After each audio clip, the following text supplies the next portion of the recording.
नमस्कार मित्रांनो, माझं नाव श्रीधर नायक गोडबोले आणि तुम्हा सगळ्यांचं स्वागत आहे आपल्या चॅनलमध्ये, ज्याचं नाव आहे अड्डा आनंदाचा।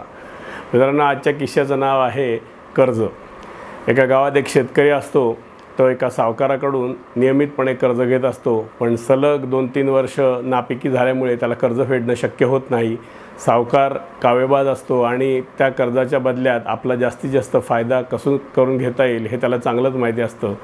3 वर्षानंतर जेव्हा 4थ्या वर्षाची वेळ येते आणि शेतकरी कर्ज फेडू शकत नाही, त्यावेळेला तो आपल्या काही लोकांना घेऊन त्याच्या घरावर जप्ती आणण्यासाठी जातो। तो तिथे आला, बघितल्यावर भरपूर गर्दी जमते।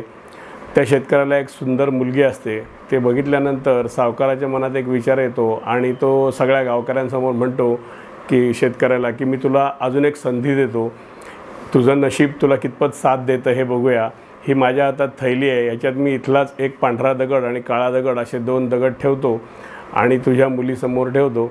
त्या मुलीने हात घालून त्यातला कुठलाही एक दगड काढू दे। जर तिच्या नशिबाने पांढरा दगड आला तर मी असंच तुझं सर्व कर्ज माफ करून तुला कर्जमुक्त करतो। मात्र जर चुकून तिच्या हातून काळा दगड बाहेर निघाला तर मात्र तुला माझं तिच्यावर लग्न लावून द्यावं लागेल, तरच मी तुझं कर्ज माफ करीन। शेतकऱ्याला सावकाराचा कावेबाजपणा चांगलाच ठाऊक असतो, त्यामुळे तो या अटीला अजिबात तयार होत नसतो। पण शेतकऱ्याची मुलगी अतिशय हुशार असते। ती म्हणते, बाबा मी तयार आहे, मला माझ्या नशिबावर पूर्ण विश्वास आहे, मी ही परीक्षा द्यायला तयार आहे। सावकार त्याच्याच गर्दीतल्या 3-4 ओळखीच्या लोकांना बोलवतो आणि त्यांच्यासमोर 2 दगड भरतो आणि पिशवी बंद करतो आणि ती मुलीच्या समोर आणून ठेवतो। मुलीलाही चांगलंच माहिती असतं की या पिशवीत नक्की 2ही काळेच दगड असणार आहेत, पण ते सगळ्यांच्या समोर बोलणं शक्य नसतं। ती शांतपणे एक आयडिया करते आणि या सगळ्या प्रकारातून सुटते। काय मित्रांनो, काय करत असेल ती? चला तर बघूया। ती पिशवीत हात घालते आणि दगड बाहेर काढता काढता गोंधळासारखं करून दगड खाली पाडून टाकते आणि कपाळावर हात मारून म्हणते, अरे किती वेधळी आहे मी, दगड काढता काढताच खालच्या इतर दगडांमध्ये जाऊन पडला, आता कसा काय निर्णय होणार? सावकारही अतिशय चिडतो। तितक्यात ती म्हणते, नाही पण अजूनही निर्णय होऊ शकतो, कारण एक दगड मी काढला आहे, दुसरा दगड तर पिशवीतच आहे।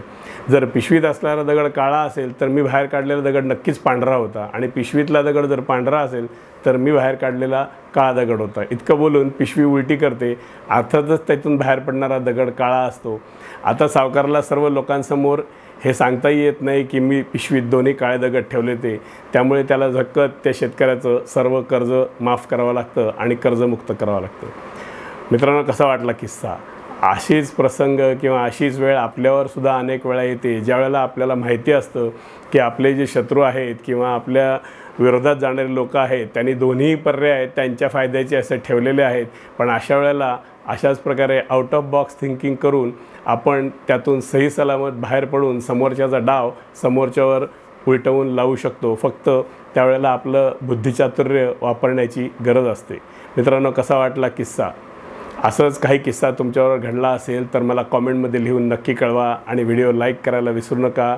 आणि असेच छान किस्से ऐकण्यासाठी आपला चॅनल सबस्क्राईब करा, ज्याचं नाव आहे अड्डा आनंदाचा। अशा छान व्हिडिओमध्ये पुन्हा पुढे भेटूया, तोपर्यंत काळजी घ्या। गणपती बाप्पा मोरया।